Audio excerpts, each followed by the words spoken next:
Hello viewers and students, welcome to Jalal Memorial High School online class.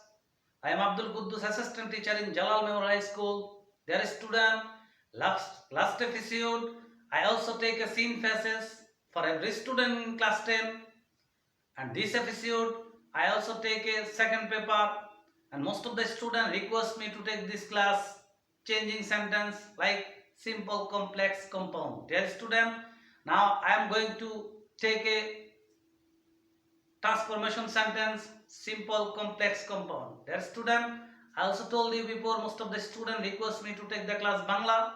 That is why I am going to a Bangla language, because Bangla is our mother tongue. Every student realize very easy and simple to be Bangla language. So I am going to Bangla language, dear student. Simple, complex, compound এই তিনটা সেন্টেন্সকে যদি আমরা রূপান্তর করি, অর্থাৎ simple সেন্টেন্সকে complex সেন্টেন্সে রূপান্তর, কমপ্লেক্স সেন্টেন্সটাকে আবার কম্পাউন্ড সেন্টেন্সে রূপান্তরের সহজ কতগুলো টেকনিক আজকে তোমাদেরকে আমি দেখাবো। সেই সহজ টেকনিকটা হচ্ছে, দেখো আমি এখানে লিখেছি 2.2 যুক্ত সিম্পল সেন্টেন্সকে যদি আমরা কমপ্লেক্স সেন্টেন্স করি, তাহলে কি করব, কমপ্লেক্সের বেলা সো ডট ডট দ্যাট বসাবো। এটা মনে রাখবো, পুরো সূত্র মনে যদি না থাকে তাহলে এই কথাটুকু আমরা মনে রাখতে চেষ্টা করব যে যদি সিম্পল সেন্টেন্সটি 2.2 দ্বারা আরম্ভ হয় তাহলে সেটাকে কমপ্লেক্স করার জন্য সো ডট ডট দ্যাট বসাবো, তারপর সেটাকে কম্পাউন্ড করার জন্য ভেরি ডট ডট এন্ড বসাবো। স্টুডেন্ট, আমি তোমাদেরকে প্র্যাকটিক্যালি একটা সেন্টেন্স লিখে দেখাচ্ছি। দেখো আমি লিখলাম he is too weak to work. এটা হচ্ছে simple sentence, he is too weak to work. Student, হিটা হচ্ছে একটা সাবজেক্ট, ইজ হচ্ছে ভার্ব, তারপর টু, তারপর ওয়ার্ক, উইক হচ্ছে অ্যাডজেক্টিভ, এই টুটা ইনফিনিটিভ টু, তারপর ওয়ার্ক হচ্ছে ভার্ব। স্টুডেন্ট, আমরা যখন এটাকে কমপ্লেক্স সেন্টেন্সে রূপান্তর করব তাহলে সাবজেক্ট প্লাস ভার্ব একই থাকবে। দেন আমরা এখানে টু এর পরিবর্তে সো বসাবো, তারপর অ্যাডজেক্টিভ বসাবো, তারপর যথারীতি হি ইজ সো উইক, তারপর দ্যাট, টু এর পরিবর্তে দ্যাট বসাবো, দ্যাট, তারপর সাবজেক্টিভ পুনরায় বসাবো অর্থাৎ হি পুনরায় বসালাম, তারপর টেন্স অনুসারে ক্যান নট অথবা কুড নট হয়। যদি প্রেজেন্ট টেন্সের হয় তাহলে অবশ্যই ক্যান নট বসাবা, আর যদি ফার্স্ট টেন্সের হয় তাহলে অবশ্যই কুড নট বসাবা। ডিয়ার স্টুডেন্ট, সো আমার এই সেন্টেন্সটা প্রেজেন্ট ইন্ডিফিনিট প্রেজেন্ট টেন্স, আমি এখানে প্রেজেন্ট টেন্সের পরিবর্তে অর্থাৎ ইজ এর পরিবর্তে আমি যথারীতি ক্যানট কথাটা ইউজ করব। তাহলে কি লিখলাম, হি ক্যানট ওয়াক।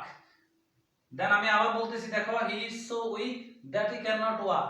দ্যাট স্টুডেন্ট, এটা কমপ্লেক্স সেন্টেন্সে পরিণত হয়ে গেছে। এবার আমরা চলে যাব কম্পাউন্ড সেন্টেন্সে, অর্থাৎ এই সেন্টেন্সটাকে যদি আমরা কম্পাউন্ড সেন্টেন্সে রূপান্তর করি তাহলে সাবজেক্ট প্লাস ভার্ব একই থাকবে, হি ইজ।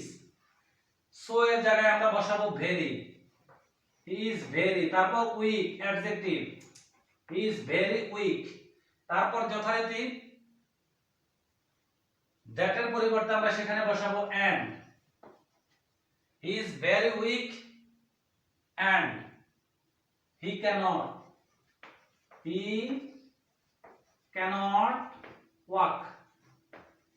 দ্যাট স্টুডেন্ট, তাহলে কি দাঁড়ালো বিষয়টা হচ্ছে আমরা এখানে এই সো এর পরিবর্তে ভেরি বসিয়েছি, দ্যাট এর পরিবর্তে এন্ড বসিয়েছি, দেন আমি এটা কমপ্লেক্স সেন্টেন্সে অলরেডি রূপান্তর করে ফেলেছি। দ্যাট স্টুডেন্ট, এই হচ্ছে সিম্পল থেকে কমপ্লেক্স এবং কমপ্লেক্স থেকে কম্পাউন্ডের সহজ একটি টেকনিক।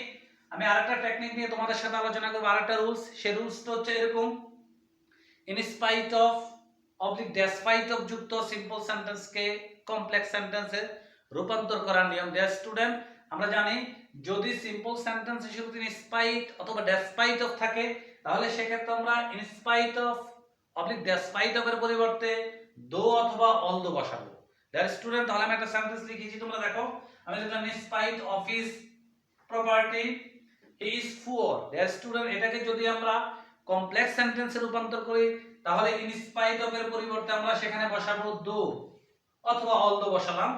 তারপর দেখো এখানকার সাবজেক্টটা অর্থাৎ হিজ, এটা পসেসিভ ফর্মে আছে, আমরা এটাকে পসেসিভ ফর্ম থেকে নমিনেটিভ অবলিক সাবজেক্টিভ ফর্মে নিয়ে আসব।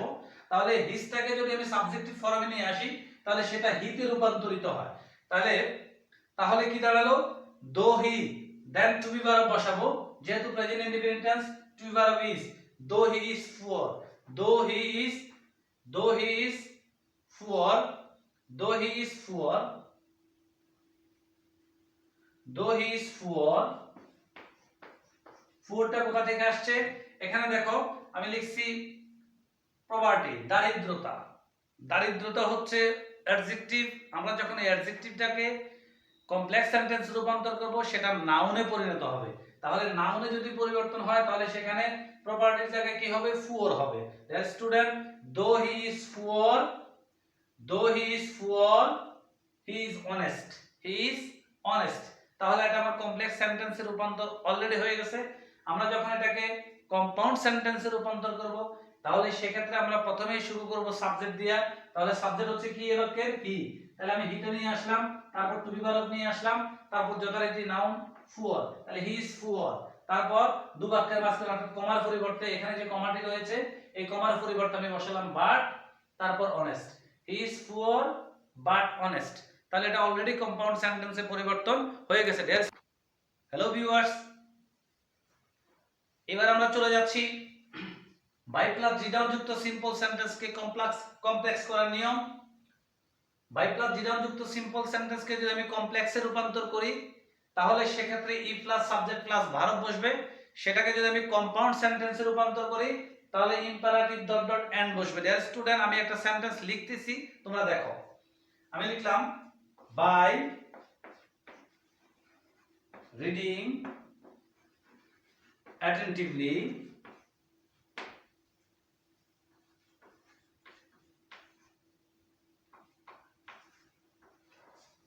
by reading attentively,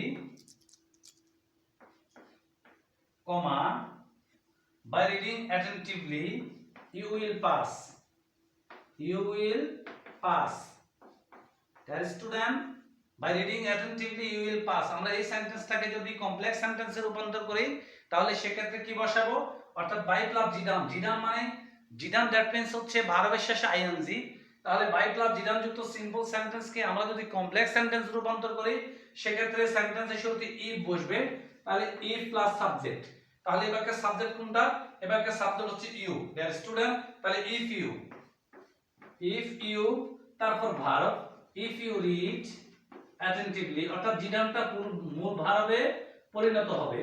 আমি if you read attentively then comma you will pass, you will pass, you will pass, if you read attentively you will pass। তাহলে কি বসালাম আমরা বাই প্লাস জি ডাউন যুক্ত simple sentence কে complex করতে হলে আমরা সেন্টেন্সের শুরুতে if বসাবো, দেন সাবজেক্ট বসাবো, দেন জি ডাউনটা মূল ভার্বে পরিণত করব, তারপর যথারীতি প্রদত্ত সেন্টেন্সের বাকি অংশটুকু বসিয়ে দিব। এটা কমপ্লেক্স সেন্টেন্সে রূপান্তর হয়ে গেছে। দ্যাট স্টুডেন্ট, আমরা যদি এটাকে কম্পাউন্ড সেন্টেন্সে রূপান্তর করি তাহলে কি করব? তাহলে আমরা ইম্পারেটিভ ডট ডট এন্ড, অর্থাৎ আমরা জানি ইম্পারেটিভ সেন্টেন্সের শুরুতেই মূল ভার্বটা থাকে। তাহলে এখানকার মূল ভার্ব হচ্ছে রিড। দ্যাট স্টুডেন্ট, আমরা এখানে চলে যাব রিড, তারপর adjective attentively, read attentively, A double T E N atten T I V E L Y, read attentively, then তারপর বসাবো and you will pass, and you will pass। That student, আমার এই সেন্টেন্সটি already হয়ে গেছে। তাহলে এটা হচ্ছে সহজ টেকনিক। আমরা চেষ্টা করব এই টেকনিকগুলো মনে রাখার জন্য। আমি আরেকবার বলি, বাই প্লাস জি ডাউন যুক্ত সিম্পল সেন্টেন্সকে কমপ্লেক্স করতে হলে কমপ্লেক্স সেন্টেন্সের শুরুতে ইফ প্লাস সাবজেক্ট বসে, তারপর জি ডাউনটি মূল ভার্বে পরিণত হয়, তারপর প্রদত্ত সেন্টেন্সের বাকি অংশ বসে। আমরা যখন এটা কম্পাউন্ড সেন্টেন্সে রূপান্তর করব তাহলে কি করব? সেন্টেন্সের শুরুতে আমরা মূল ভার্বটা বসিয়ে দিব, তারপর কি করব? মূল ভার্বটা বসানোর পরে অ্যাডজেক্টিভটা বসাবো, তারপর যথারীতি আমরা বসাবো কি? এন্ড, প্রদত্ত সেন্টেন্সের বাকি অংশ। ডিয়ার স্টুডেন্ট, আমি আজকে যে বিষয়টা নিয়ে তোমাদের সাথে আলোচনা করেছি, কথা বলেছি, সিম্পল কমপ্লেক্স কম্পাউন্ড সেন্টেন্সের সহজ টেকনিক না। তোমরা যদি বুঝতে কোনো অসুবিধা হয় অবশ্যই আমাকে কমেন্ট বক্সে লিখবা, গ্রুপ মেসেঞ্জারে দিবা। I will try to best. Dear student, আমি তোমাদেরকে চেষ্টা করব আমার ভালোটা দেওয়ার জন্য। সে পর্যন্ত সুস্থ থাকবে, ভালো থাকবে। ইনশাআল্লাহ আগামী এপিসোডে তোমাদের সাথে আমার দেখা হচ্ছে যথারীতি সিম্পল কমপ্লেক্স কম্পাউন্ডের অন্যান্য সূত্র নিয়ে। সে পর্যন্ত ভালো থাকো। আসসালামু আলাইকুম ওয়া রাহমাতুল্লাহি ওয়া বারাকাতুহু।